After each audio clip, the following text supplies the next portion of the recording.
Hello, everyone. This is Chris from the Strata Platforms account management team, and I'm excited to share with you today a new update to our platform, which provides an updated Excel-based report for all users, including project owners and participants. So whether you are a Lasso subscriber acting as a project owner, or you're an economic developer responding to a Lasso RFI, this report is available to all users. To access the report in any project, if you select it, this will take you to the details screen of that project. Over here to the right, you will see an Export Project button. This report was available previously.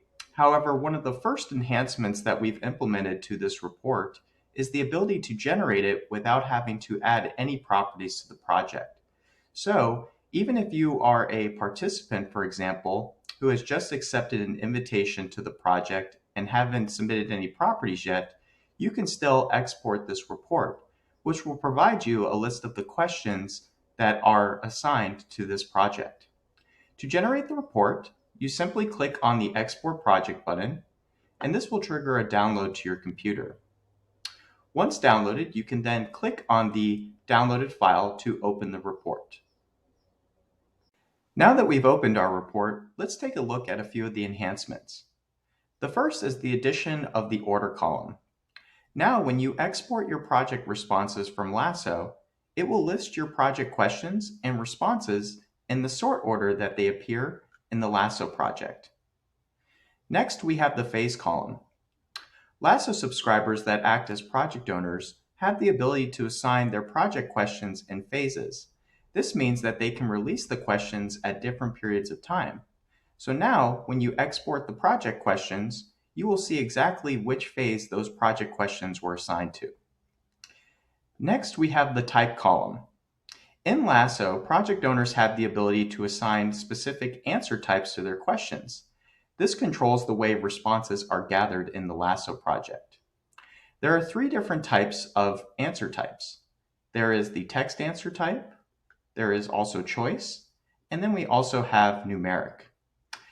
When a Lasso question requires a text response, this means you can answer freely by entering in multiple words, sentences, and characters. When you have an answer type assigned to a question that is a choice answer type, this means that the project owner is limiting you to only being able to select from a list of choices that they have designated. So you will notice that any questions that are assigned the choice answer type will have listed over here in the choices column the choices that the project owner gave to the participants in order to answer the question. And then finally, we have the numeric response. This means that if you are responding to a numeric answer type question, participants can only answer a numeric response. This includes numbers and decimals. However, you cannot use additional special characters or words to answer these types of questions.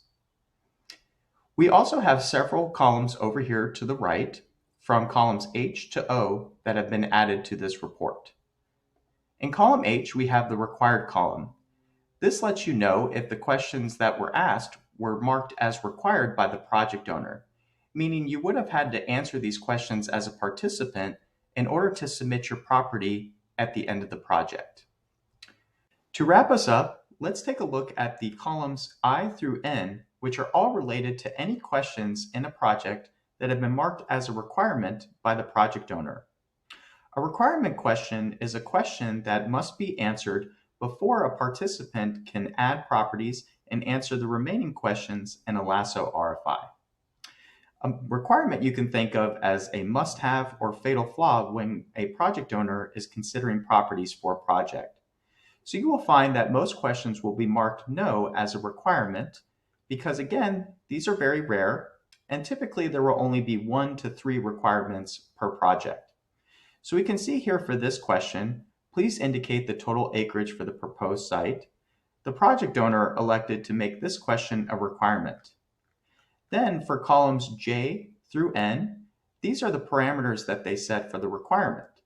So in this case, the project owner chose to go with the operator greater than or equal to, and then entered the value 50. This means that the project owner was looking for properties or sites that were equal to or greater than 50 acres. And so over here, we can see the responses for the properties. All were above the 50-acre threshold. Now, depending on the type of requirement that the project owner has set, they may include different data from values, minimum, maximum, for a range, etc. But most of the time, they will just be sticking to one of these operators and not the others.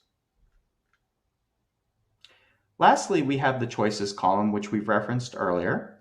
And so anytime a question has been marked as a choice answer type, you will see the list of choices that were entered by the project owner, and this is what the participants would have been able to select from when responding to the question.